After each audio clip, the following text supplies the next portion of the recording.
All right. Welcome to another edition of Shabbat Lounge. This is Matt. And Jake here. Well, Jake, good to see you again. Good to see you, Matt. Jake has been traveling on the road. I've been all across this beautiful land. Well, from sea to shining sea. That's right. Across the plains of Texas and to the hills of Tennessee. Well, I was hanging out in the bayous of Texas. The bayous? Yeah. Yeah, okay. So you're down around Houston? No. No. No, I wasn't. I don't want to go there. Yeah. Well, we're glad you're back, and we're glad you're here. And we do this on a regular basis. We try to.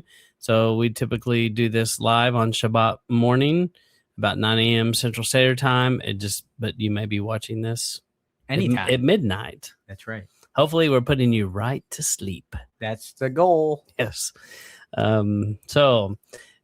We wanted to tell you about something. You may have seen this video come out. Where do I do this, Jake? Oh, okay.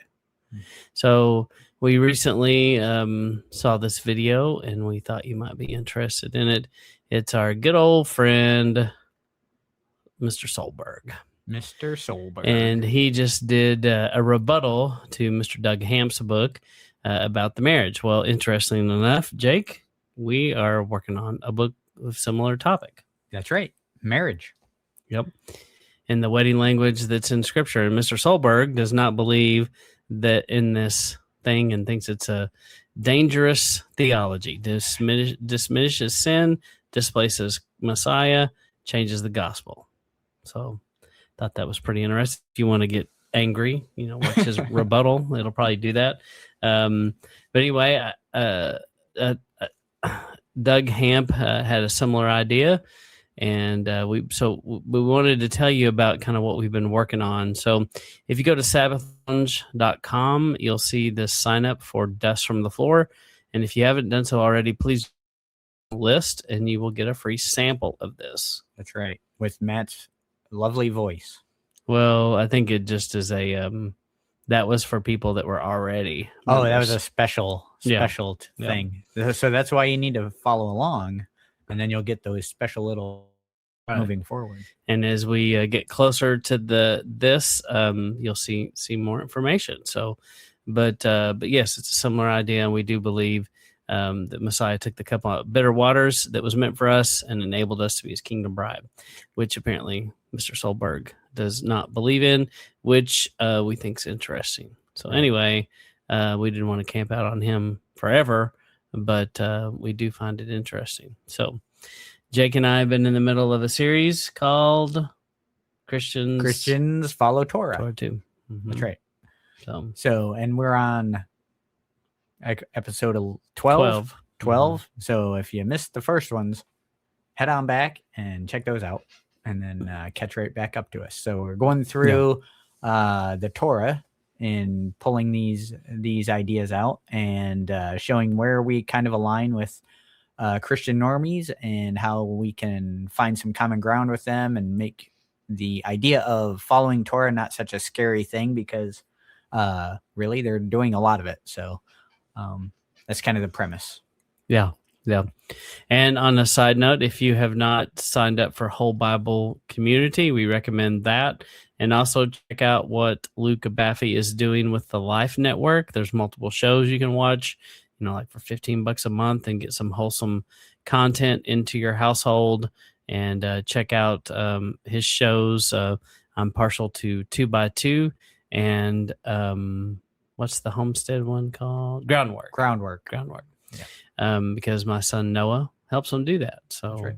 You see his handiwork there too. So anyway. And they're looking for you to vote on the upcoming cooking show. Yeah, cooking show. Thought that was pretty interesting. So yeah. I guess you and I should have made a video. Maybe we should have. We could have done more. Mine would be more like the Swedish chef. Derby. Yeah. So, is it too late? I don't know. Probably so if you're voting on it. Well, maybe he'll slide us in there for. I mean, I don't think the votes are counted yet. That's right. So, maybe we can catch up. I mean, it'll be California style. They'll just keep looking until they get the votes we need. That's right. Yeah. Mm-hmm. Mm-hmm. Well, we are glad you're here, and we're going to go through scripture, and we're just trying to highlight, like Jake said, commonalities. And we're in Deuteronomy. We're going to start in Deuteronomy 16. So we're going to pop that over here, and then we're going to make it so they can Debbie, see. we will have to make our face a little smaller. Sorry about that. All right. And then, and he's still running here in the background. He's making it happen there. Yep. So we got to Deuteronomy 16. So we've done 1 through 15 now. And, but we've been actually going through the entire Torah doing this. Right. So, and we've kind of pre-highlighted, and is it possible we missed a few scriptures? Sure. No. Yeah. It's impossible. Impossible. In fact. Put it in the comments if you think there's something that we missed that should be included here. But we'll just kind of scroll through, and some of these. A big part of 16 here does not necessarily apply to all audiences. But here, scroll up real quick. I got kind of a thought on this stuff. So if you see early on, this is talking about like Passover and different feast days, right? Mm-hmm. Your Feast of Weeks. And then unleavened bread, Feast of Weeks, and tabernacles, right? So Matt and I were talking before this kind of came on about how, a lot of Christians will look at like a different religion and the holidays of that religion and decry it as pagan and all that stuff, right? And how not realizing that they have their own pagan kind of issues with their holidays, right? Mm-hmm. Or they will recognize that they do, and they'll go, well, we redeemed it, right? Mm-hmm. So there's, I think one of the big things is redeeming things for Christ is what they'll say. We saw that this was kind of bad news. We took over, redeem it for Christ. And so that's that. Now we make it a good thing. And so I guess the thing is, why I don't see anyone taking like Passover or Feast of Tabernacles and redeeming it for Christianity. You know what I mean? Mm-hmm. They kind of just let that be out there on its own. Mm-hmm. So I just think that's kind of odd. Mm-hmm. Yeah. Yeah, that's a good point. But really, you don't see them take any like modern day pagan holidays and redeem those either. They're kind of just living off the church father determination of what feasts to follow. So it's kind of, I don't know, that whole concept to me is a little interesting about redeeming things that were pagan and making them Christian, and how many things are kind of excluded from that on a like pick and choose kind of basis. Mm-hmm. So if you have an answer to why that is, put it in the comments. Yeah. Let us know. We are all ears, as they say. Yes. That was kind of an aside, not really necessarily the topic that we're going into, but. Okay. And then Jacob's going to have you read that. All right. This is Deuteronomy 16, verse 18 is where we're starting. Appoint judges and officers for your tribes in every city that Yahweh your Elohim is giving you. They are to judge the people fairly, never pervert justice. Instead, be impartial, never take a bribe, because bribes blind wise people and deny justice to those who are in the right. Strive for nothing but justice so that you will live and take possession of the land that Yahweh your Elohim is giving you. When you build the altar for Yahweh your Elohim, never plant beside it any tree dedicated to the goddess Asherah. Never set up a sacred stone. These are things Yahweh your Elohim hates. So do you see commonalities there? I think we've kind of touched on this one before, the judges and officers, and it's kind of how American government is intended to be set up, with the Jeff style of leaders of tens and hundreds and thousands kind of thing, a representative kind of form of government.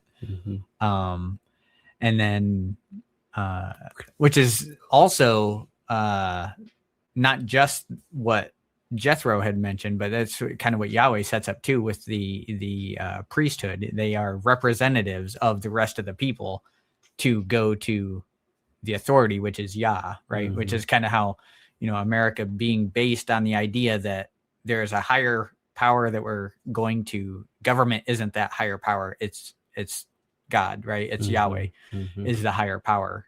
So it's kind of set up in that same kind of way. Was kind of the design for it. Well, and something interesting we talked about a while back is this idea of blind justice. And we built our justice system on Lady Justice, and she's blind. But to me, if you look at the scripture, blind justice means it's perverted, and the justice is now blind because they've been bribed. And I just always find that interesting, how it seems to be a little opposite of what we say. Right. So, but in a lot of ways, it is an opposite, because as you see our legal system today, often it is bribed, and there are people who, if you got enough money, that they do seem to walk away. And famous island man, and his people have kind of not treated the same. Yeah. It's like nothing happened, and they've done some vile things, and it's like, nothing to see here. There's nothing to do. So, which is super annoying to the rest of us. Right. But anyway, so we're going to go through, we'll keep on going to 17. 17, then 1, never offer an ox or sheep that has a defect or anything seriously wrong with it as a sacrifice to Yahweh your Elohim. That would be disgusting to Yahweh your Elohim. I think the concept here is, giving God your best. And I think that's a universal principle. That's how people would apply that, in both camps today. And I don't think that's a wrong interpretation. I guess in some circles, people even take it so far and be like, well, we got to dress up in our Sunday best. We got to give God our best. Yeah. So as a kid, what my argument was? I was like, he made them naked in the garden. That's right. So I'm like, that seemed okay at one time. It's the best I got. So this idea is... you didn't see the nakedness and be ashamed then, is what you're saying. So they never liked it when I said that. That was especially junior high Matt. I would say things like that. Yeah. So that makes sense. Old people did not like it. They're like, make this guy shut up. I, for one, am glad that is not the offering you bring. Yes, that's true. And then 6, the person can only be sentenced to death by the testimony of 2 or 3 witnesses, but should never be sentenced to death with the testimony of only 1 witness. And yes, like you said, our justice system is based upon these things, and thankfully, we do those things, and it does take more. Takes more than one person to see something. To skin a cat. That's right. More than one person. Which I think would go against that first verse we read, because it's not a lamb or an ox. Yeah, unclean. All right, verse 13. When all the people hear about it, they will be afraid and will never defy Yahweh's law again. I guess we should have read the one in front of us. If anyone deliberately disobeys the priest who serves Yah, so a person must die and get rid of this evil. So we're not really practicing that piece, but the idea is that the punishment, I think we hear that echoed a lot in society, that the punishment should be enough to deter you from wanting to do it. Yeah. So if it's just a little slap on the wrist, then people are going to be like, oh, whatever, I'm going to do it anyway. Yeah. So I looked at the T-shirt earlier, Jake, and now we're seeing all these told you ads. I told you it was going to happen. Yep. I just thought about T-shirts, and that's why they're coming up. Mm-hmm. It's not because you clicked on something. Yeah. All right, verse 14 now. You will enter the land that Yahweh your Elohim is giving you. You will take possession of it and live there. You will say, let's have our own king like all the other nations around us. Be sure to appoint the king Yahweh your Elohim will choose. He must be one of your own people. Never let a foreigner be king because he's not one of your own people. Obama.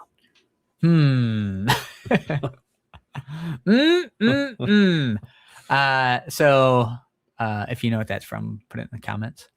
But I know my kids will put it in the comments if Yeah. But so when you let's see,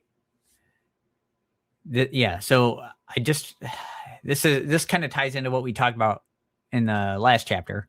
This you'll want to have a king, right?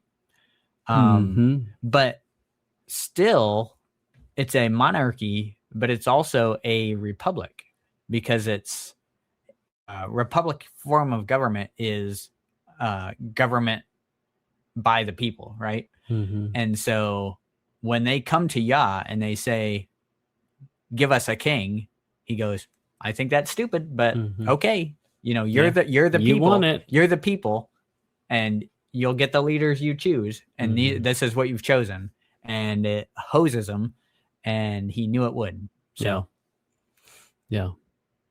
And we think of David, especially as being not a bad one, but still he did these things. Yeah.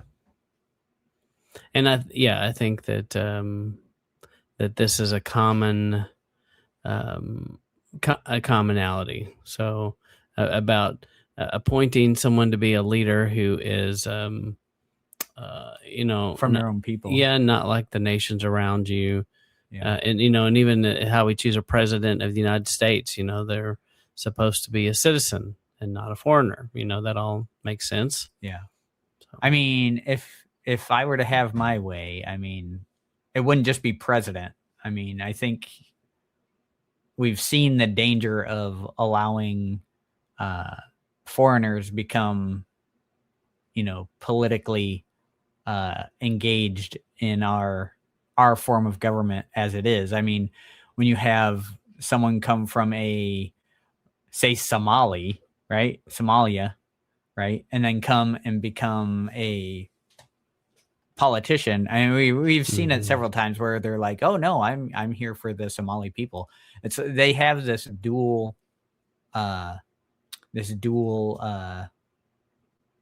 allegiance, to their home country.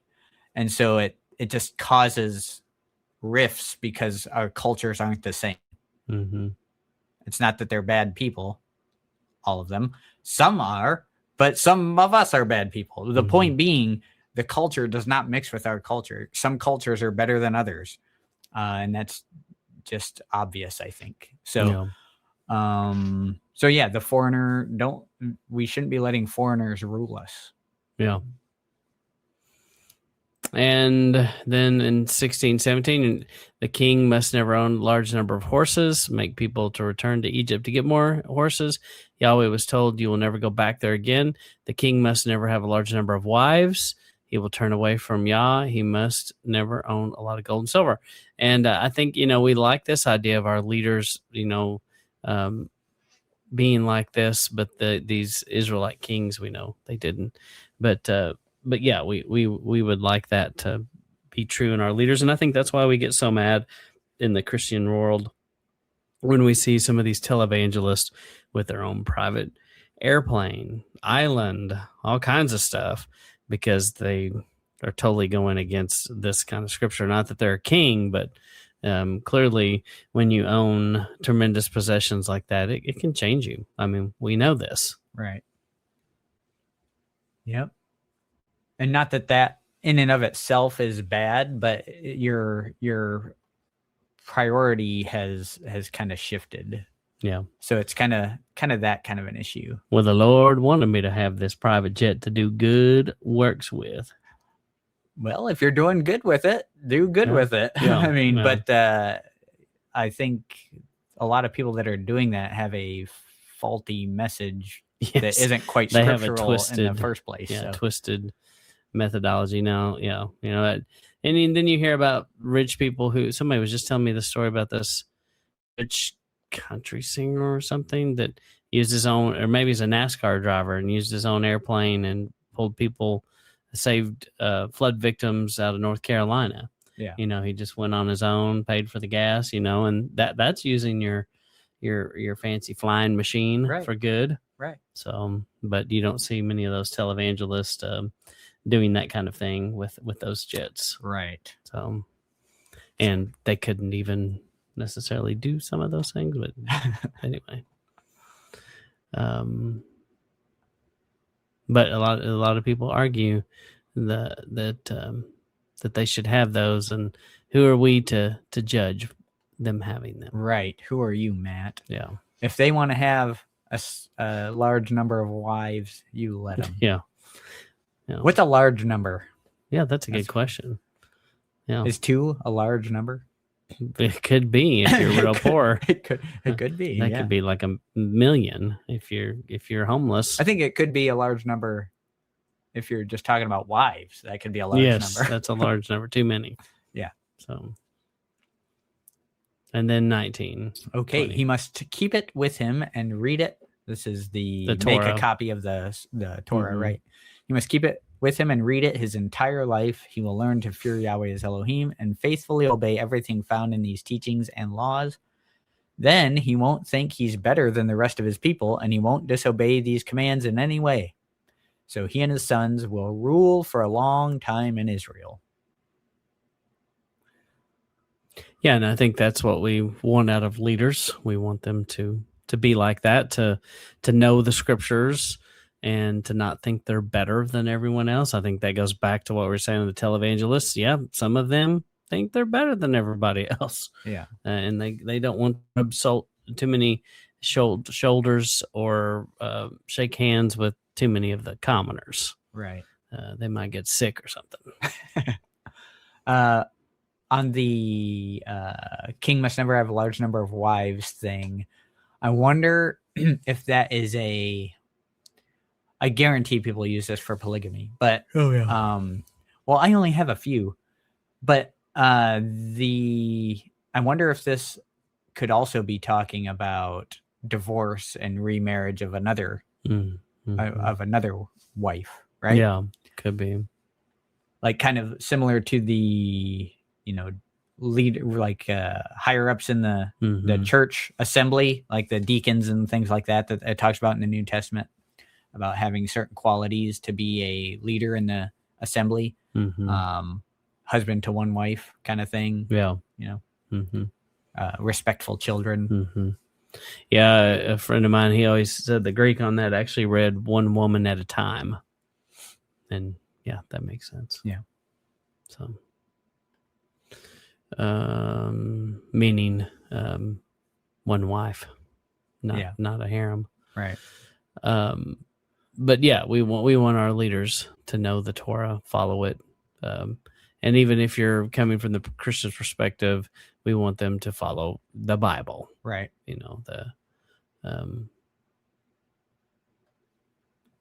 All right, and then we're going to jump over to 18. The Levitical priest, in fact, the whole tribe of Levi will receive no land or property of their own. Like the rest of the Israelites, they will eat what's been sacrificed to Yahweh.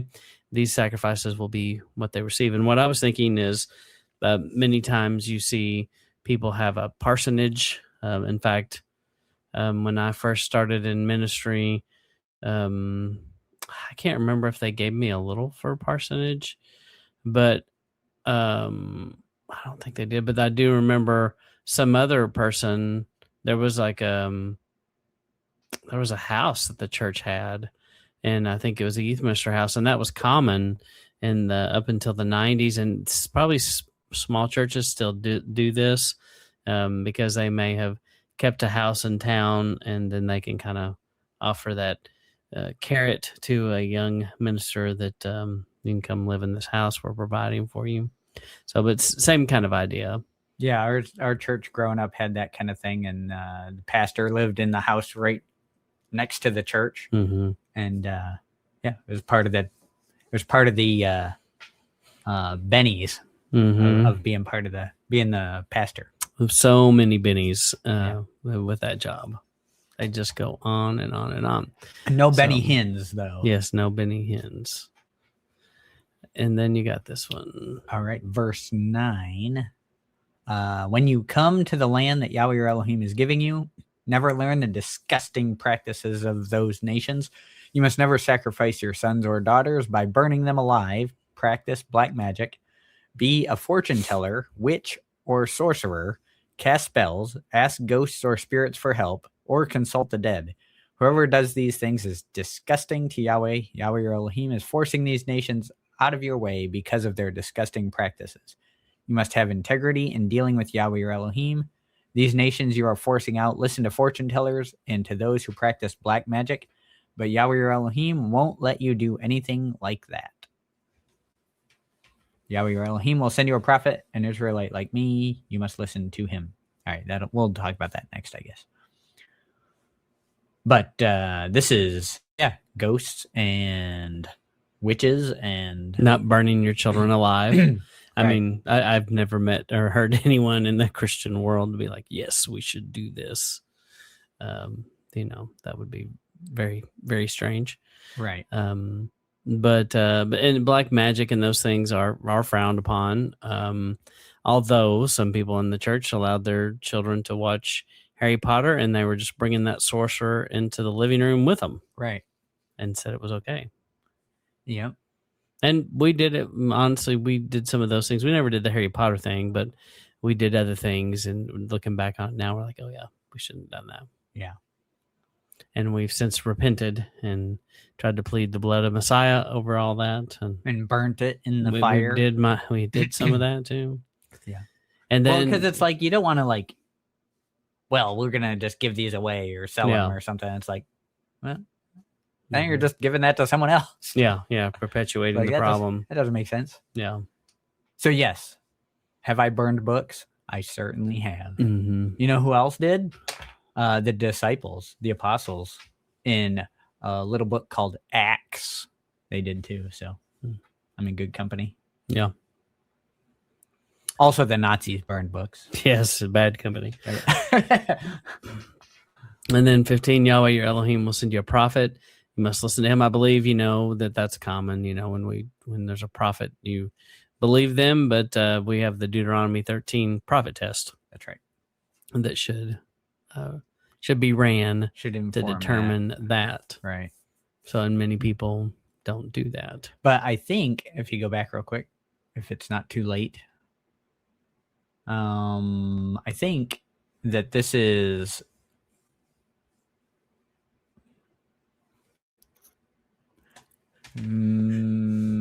I believe this is this pointing forward to Messiah, or is this in general send a prophet? I know it's a couple different places, so I'm wondering if this is specifically one of those places where it's talking about that.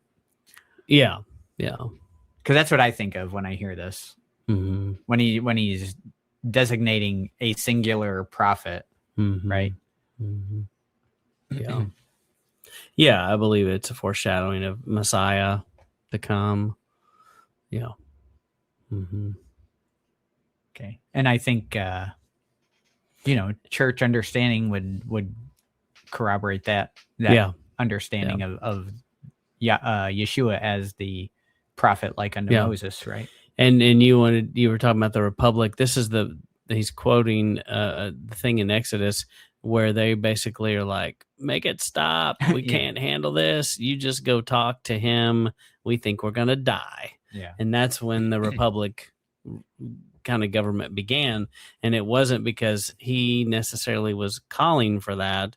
He just said, okay, y'all are weenies. That's all you can handle. And so I'm going to accept you where you are, and we'll make this work. So, but anyway. Yeah. So, yeah, I think that like some of these, it does kind of get thin on some of these. And then 19. Mine or yours? I'll go. Yahweh your Elohim will destroy all the nations that are living in the land that Yahweh your Elohim is giving you. You will force them out and live in their cities and houses. When all this is done, set aside 3 cities in the land that Yahweh your Elohim is giving you. So this is the Crusades, right? Yeah. Before the Dome of the Rock. No, I think that it goes back to something we've talked about. Many people have in the past, with the United States in particular, believed that that this happened with the Indians, basically, that he drove them all out and gave these houses to the other people. And so I believe that, in many conflicts and wars, maybe it's even happening now in like the Gaza Strip and Lebanon, where this kind of thinking is happening. And, this gets applied to lots of things. But anyway, but we also like to say and quote scripture, because it is scripture, about y'all going before us and handling things, fighting battles. That's all things that he says he does too. So he does go out and make things happen for us sometimes. Yeah. I mean, when you think about it, like when you have Somalia pops up a lot, but when you have a nation that their export is terror, their exports are piratism, their exports are raping and pillaging, you know what I mean? This idea does come up, and you're like, this culture is so out of balance with the way that life, society should be lived. Maybe it'd be better just to wipe that out and go, give them some kind of biblical message and show them there's a better way to be living than running around raping your children. You know what I mean? Or like a village of cannibals. Yeah. Yeah. And I think that, that is why sometimes those things have happened, and even in fairly recent modern history, is because, there's some weird things that people have done. Yeah. Sometimes, very, very poorly advised, I guess. But I do believe people believe God is blessing them and taking care of things in front of them. And then one witness is never enough to convict someone of a crime, offense, or sin he's committed. Cases must be settled on one testimony of 2 or 3 witnesses, which echoes what we just read a second ago. This is what you must do whenever a witness takes a stand to accuse a person falsely of a crime. The 2 people involved must stand in Yahweh's presence in front of the priests and judges who are serving at the time. The judges make a thorough investigation. If it's found that the witness lied when he testified against the other Israelite, then do to him what he planned to do to the other person. You must get rid of this evil. When the rest of the people hear about it, they'll be afraid. Never again will such an evil thing be done amongst you. Have no pity on him. Take a life for a life, eye for eye, tooth for tooth, hand for hand, foot for foot.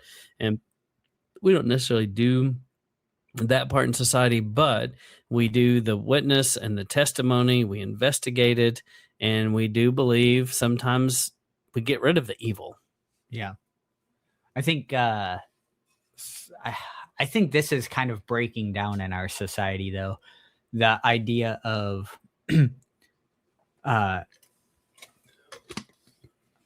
just in terms of, and I think we talked about this a little bit before, but how we love in the internet to run around and make accusations against people, and then with zero evidence, or because someone online said something, and then now we have this, direction we're going against someone, and we just go with it. And it's like we're accusing them, someone of a crime that we have no idea about. Mm-hmm.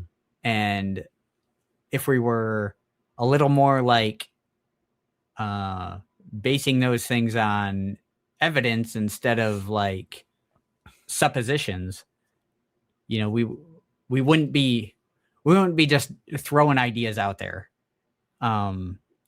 unfounded. Because when you do that, here he's saying, if you're going to accuse someone of something and you're wrong about it, or you're lying about it, then you get the punishment that they got. Yeah.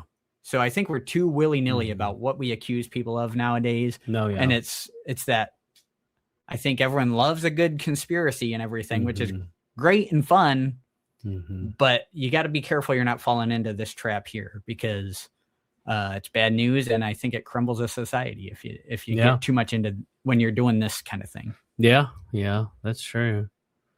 That's true. And as humans, we love gossip, we love the morsel, and so we're drawn to the car wreck, chasing the ambulance, and so we kind of are drawn to those, and we're like, oh wow, and it may not be, and there may be a piece of truth that's partially true or kind of true, and it can get spun and twisted, and pretty soon it ends up being this crazy story, that may not be true. Like the old game of telephone where people start saying crazy things.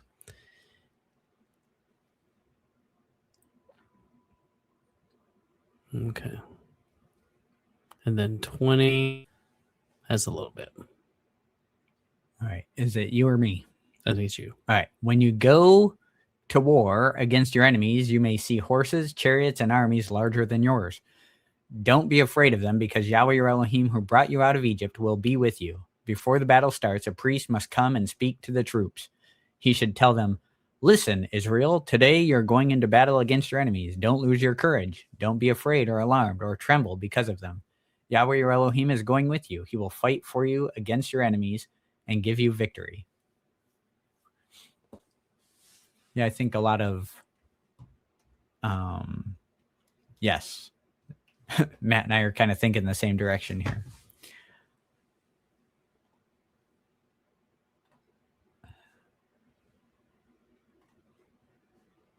So he kind of gives a glowing speech about going into battle and whether you can, hold your head up high, live. You might be free, but, many years from now in your beds, you get chopped up. That's right. Basically. That's right. And, it always makes me think of Mel Gibson or something, speaking to the troops. And it seems like he does the same thing in the Patriot, which is like the same Patriot movie. Is the American version. Yes, it's the same movie. Yeah. And he has the same kind of scene where he's getting everybody motivated. That's right. But and I think this is everyone agrees that let me go back to this, that not to be afraid. God's with you, and he's going with you into battle. And I think that this is one of the things I really like about Pete Hegseth. He talks about this a lot. Like before he directs troops, his explanations of how he's directing troops, he always mentions this kind of a mindset. And so I appreciate that about what he does. Yeah. And I also think the scriptures often can be misused and misapplied, and lots of people have used this to justify a bad position. Yes. And done bad things because they said this too. Don't worry. Yeah. God's with us. Yes, so let's go wipe them out. Yeah. We got this. And even the Israelites themselves did this a few times, and Moses is like, hey, don't go do it. Nah, okay, y'all did it, and you lost. Yeah. So, yeah, lots of stories like that. And then in 10, when you approach a city to attack it, offer its peaceful way to surrender. If they accept it and open their gates to you, then tell all the people there they'll be made to do forced labor and serve you. If they won't accept the offer of peace, but declare war on you, set up a blockade around your city. But I do think this idea of coming and trying peace first is it's sometimes you see that happen. Diplomacy is what they call it. Yeah. And usually that is tried before you go straight to we take you over. Yeah. So, I mean, that sounds a lot like the Iran situation to me right now. Yeah, a little bit. Like, a little bit. We'll thump you to make sure we're serious, and then hey, we'll offer you some peace, And if you don't want to take it, hey, we'll blockade your Yeah. stuff, and you'll economically plummet. Yeah. So, Yeah. kind of sounds like that to me. It does a little bit. Okay. And then Deuteronomy 21. Nothing really. Go up to the marriage part here. Marriage.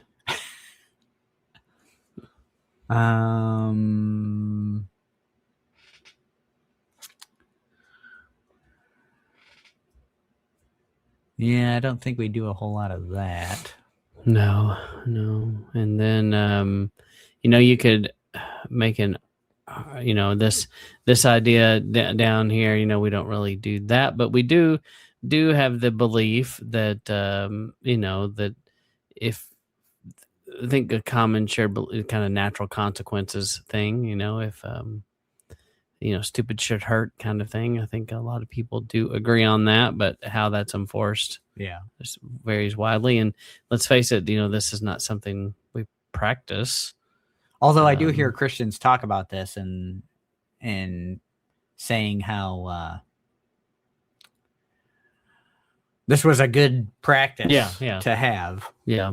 Kind of like those other scriptures where they, where it's like, if you did this, people would be like, oh, I don't want to do that. It would deter the crime. Right. And this is one of those. I think too, in the previous section there, it's talking a little bit about blessings and portions to the firstborns and things like that. There's Christian people that do that.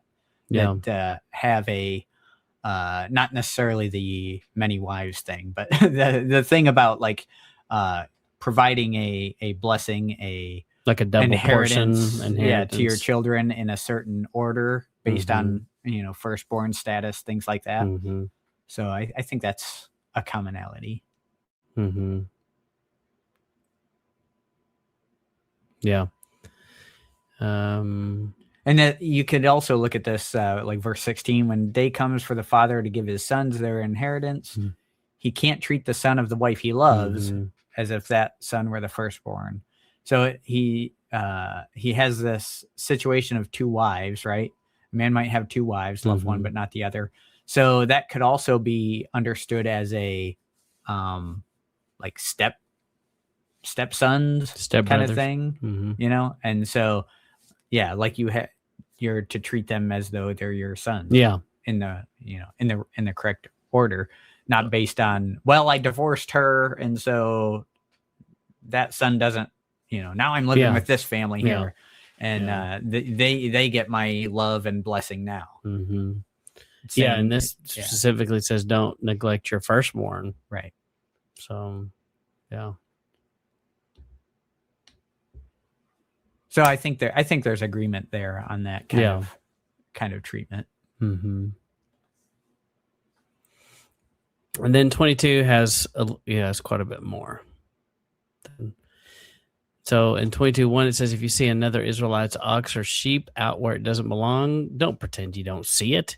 Make sure you take it back. If the owner doesn't live near you or you don't know who owns it, take the animal home with you. Keep it until the owner comes looking for it, then give it back. Do the same thing if you find a donkey, some clothes, or anything else that any other Israelite may have lost. Don't pretend you don't know what to do.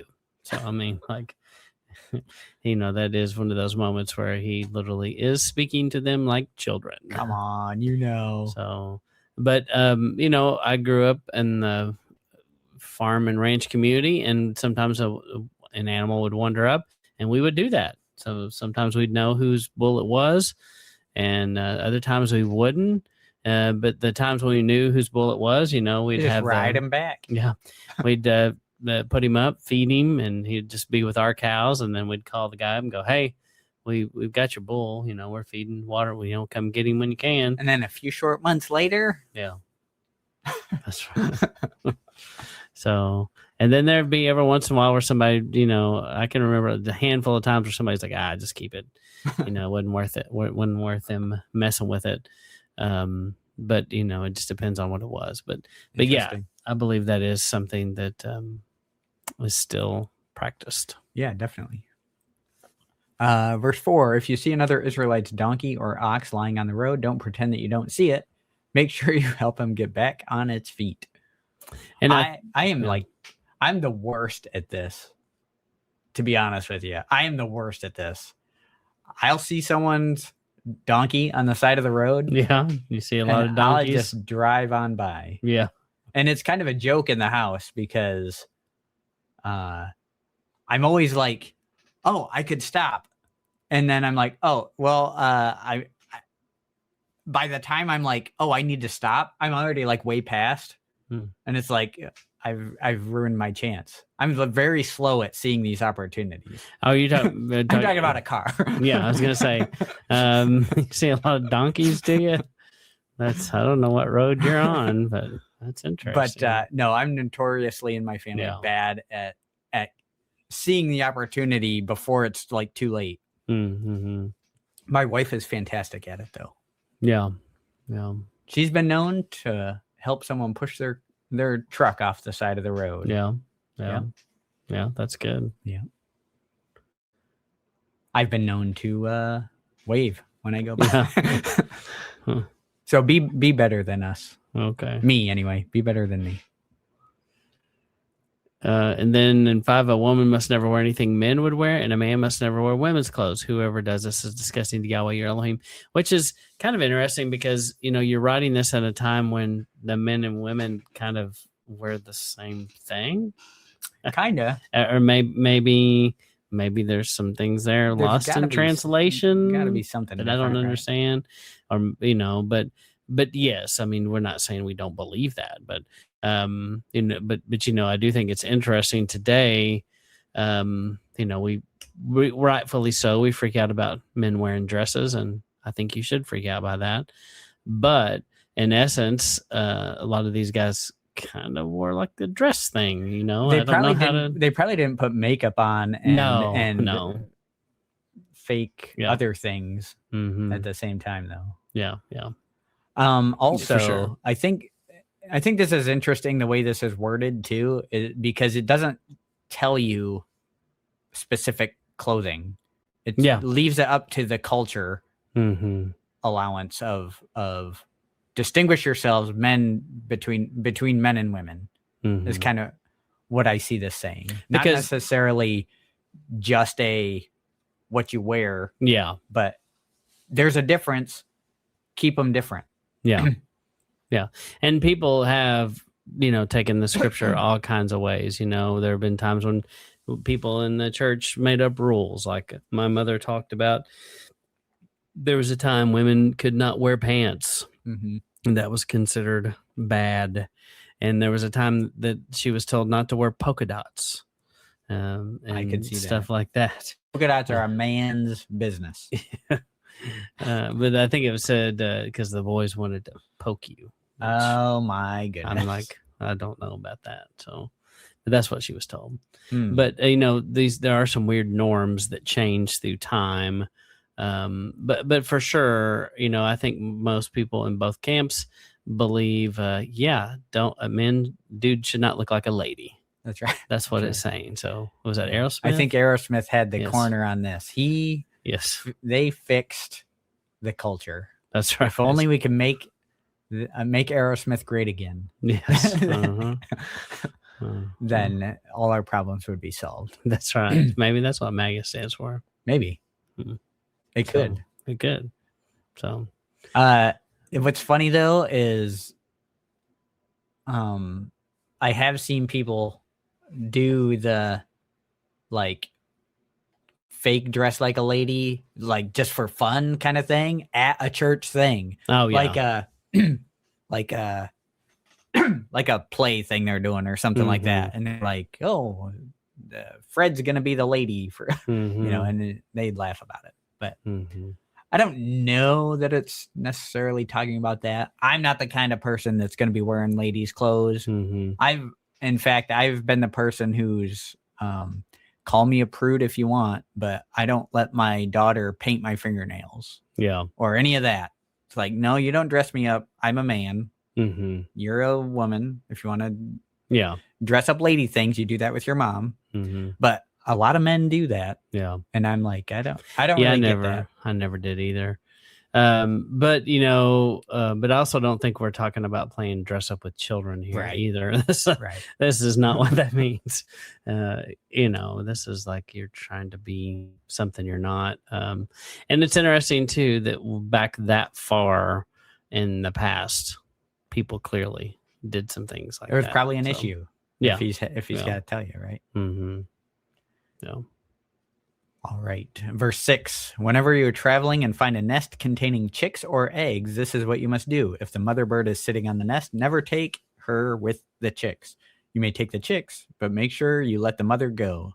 Then things will go well for you and you will live for a long time. You'll live for a long time because there will be food generationally. Yes.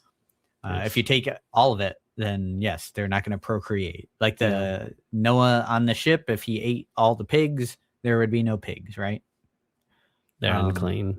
Right. If he ate any of the pigs, there would be no pigs, right? Right. Yeah. So, but similar deal here. Don't eat all the things. Mm-hmm. Let some grow. There will be some food tomorrow. Yeah. Well, and if I'm not mistaken, this is often referred to as the least commandment too. That if you take care of the least of these, that concept is that's what they're referring what he's referring to there. I think that was traditionally taught as the least commandment. But so we get ridiculous about animals here in the States sometimes. People their animals are like their babies a lot of times, and so for sure we travel. We maybe go too far sometimes in the States where the animal has more right than the human sometimes. Yeah. And I think so I'm very into like wilderness survival stuff. Mm-hmm. And so when like before Torah, I'm setting up stuff to catch like squirrels and stuff like that. Right, whatever. But there's like hardly anything in America that you can eat that you can set a small trap for, except birds, right? Everything else is going to be unclean for the most part.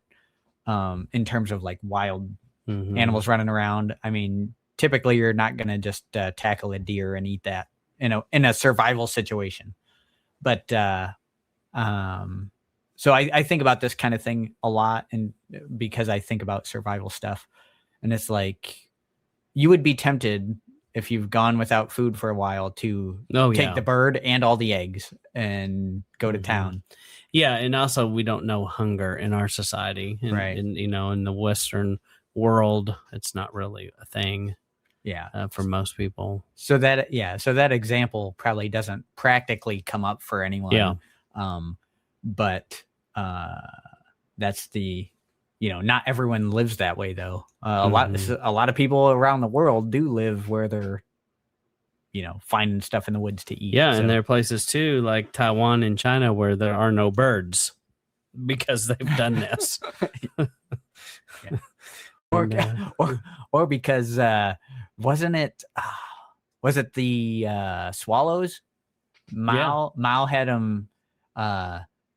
What were they throwing? They were banging pots or something. They would go out and bang their pots. Mm-hmm. So the story is the birds would come and eat the crops, right? But when the government took over, when Mao took over the agricultural means in the country now, and they don't know anything about the government typically doesn't know much about farming much as the farmer does, right? So they're like, hey, all these birds are eating all our crops. And they're like, oh, we'll go out there and smack these pans together and it'll scare the birds. And the birds would fly around and they would just chase these birds around and the birds wouldn't be able to land. So they would just die from exhaustion flying around. And so they killed a lot of birds. Yeah, I've heard that. Yeah. What are these facts you're pulling up here? Oh, it made me think of I can't think of the name of the movie, but he says something about the African gray bird or something. Anyway, Is it the big year? No, it wasn't the big year. The Night movie. What's it called? The Night movie. Monty Python. Monty Python, yeah. And there's a scene where he talks about he's like naming off facts about the African gray booby run. That's it. Yep. Yeah. So that's what I was looking for. Yep. That didn't have any luck. That's where my head went.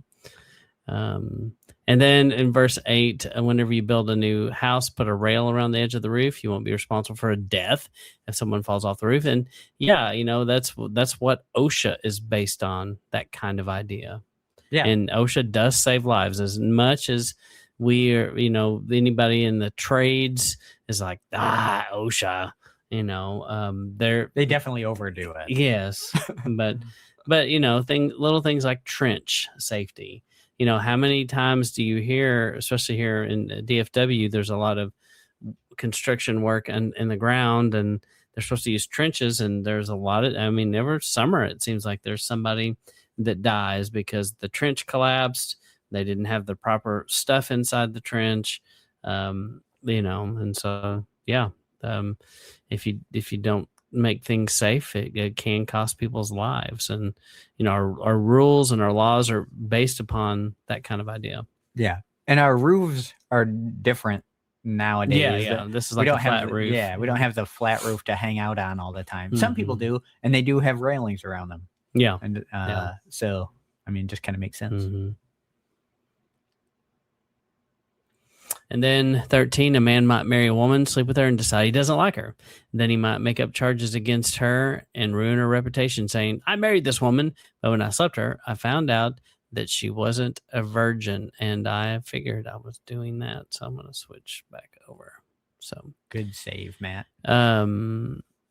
The girl's father, and now I'm on 15. The girl's father and mother must go to the city gate where the leaders of the city gate are and submit the evidence that the daughter was a virgin.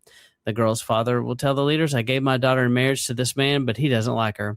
Now he's made up charges against her, and he says, I found out my daughter wasn't a virgin, but here's the evidence. Then the girl's parents must spread out the cloth in front of the leaders of the city. The leaders of that city must take the man and punish him. They will fine him 2.25 pounds of silver and give it to the girl's father. The husband ruined the reputation of the Israelite virgin. She will continue to be his wife, and he can never divorce her as long as he lives. Who's laughing now, buddy? Man, that's match made in heaven. Yes. Sounds like. Have fun with that. Tell me he doesn't have a sense of humor. Yeah. So he's like, there you go. Enjoyed that. Yeah. Hope it was worth it. So if I had 2.25 pounds of silver for every time this happened, tell you what. But now I'm highlighting that, and I think the principle is we do in the Christian church, we have supported and do support, remaining virgins until marriage for sure. So, we had all those things, true love waits, or I don't know, something like that, promise rings, all kinds of things. And it is upsetting into a church. It's scandalous. And I would say it's still scandalous in small church USA when the preacher's daughter gets pregnant out of wedlock. It's still like, ooh, even though it seems more and more common that people cohabitate, shack up before they get married, have their cake and eat it too. Right. That seems to be kind of the norm of the way things go. But most of us grew up with this kind of thinking that you weren't supposed to do that. Right. And I've definitely even recently heard, about a pastor knowing that a man and woman are living together before they get married and saying he will not marry them unless they live separately. Yeah. Saying either you need to uncohabitate or you got before you get separate. Married, you got to figure it out. So yeah, and I know I've told the story before. My great grandmother telling my uncle, like, "You're not going to live like a dog in my house," and he was bringing his girlfriend that he was cohabitating with, and she wouldn't let him stay, and she stood her ground. Yeah.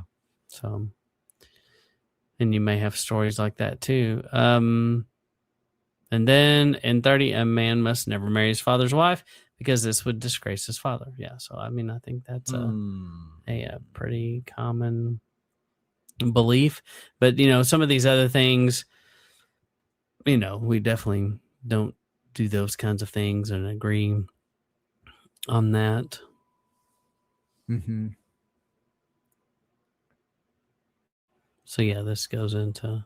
And these are good examples of how Yah had the woman's concerns and in mind, had the woman's best interests in mind. Like, she's not going to be able to be taken care of if some of these things have happened. Yeah. And so she would be destitute and out on the streets and that kind of thing. And it would be too easy. And then it goes back to the 2 or 3 witnesses kind of thing. So you can't just say whatever. They had to have some proof. Yeah. And you're right. And even going back to like what you said here about where he had to keep them. Right. Yeah. That makes sure she's taken care of and makes him think long and hard about it before he just willy-nilly does it. So, well, typically it takes us about an hour to go through these, and so it has. And so next time we'll start in Deuteronomy 23. So same kind of thing, go through and try to find the commonalities that seem to be universal in Scripture, and just remember, kind of the point that we make with this is, yes, you'd be surprised how much Torah Christians follow. And it also should give you some common ground. If you want some ideas on how to do this, go look at some of the things Andrew LeClaire talks about. And when you watch some of his videos, he has a good understanding of how to talk to people, and he comes across pretty comical and collected. He's not yelling and screaming and losing his mind with people. Yeah, and he definitely... at least he doesn't show that part. Right. He definitely finds a way to meet them on a common level. Yeah. And then but he isn't afraid to call out the differences also. Yeah. Which is, I think, how it should be. Yeah.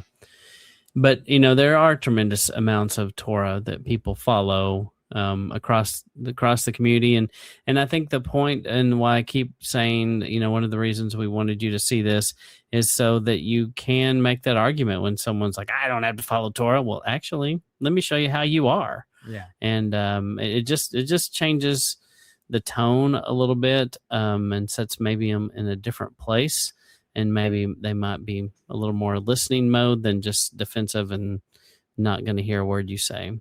Right. So encourage you to try to find some common ground with your fellows, especially when it comes to family members.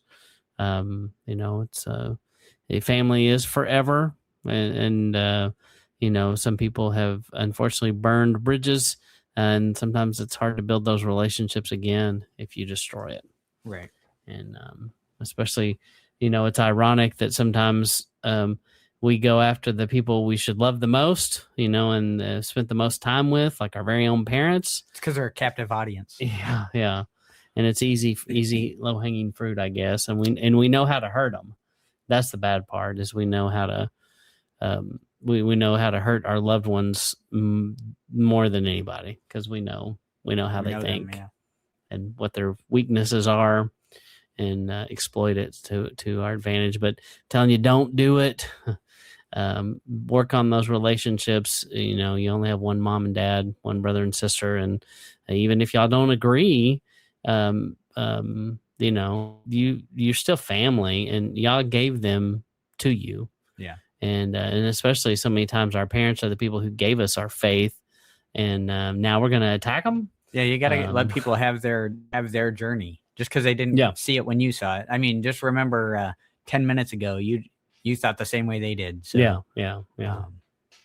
We forget where we came from sometimes. Well, we appreciate all of the people that have been in the comments and today, and as always, put prayer requests in there. Anything you want us to pray about, send us an email, sabbathlounge@gmail.com. Go in and do the voicemail thing. Yeah. I don't think we've had anybody do that. So, and sign up on the email list. So anyway, what else, Jake? That's it. Thumbs up, like the video, subscribe, and share it with all your friends. All right. Well, thank you for listening. This is Matt and Jake signing out.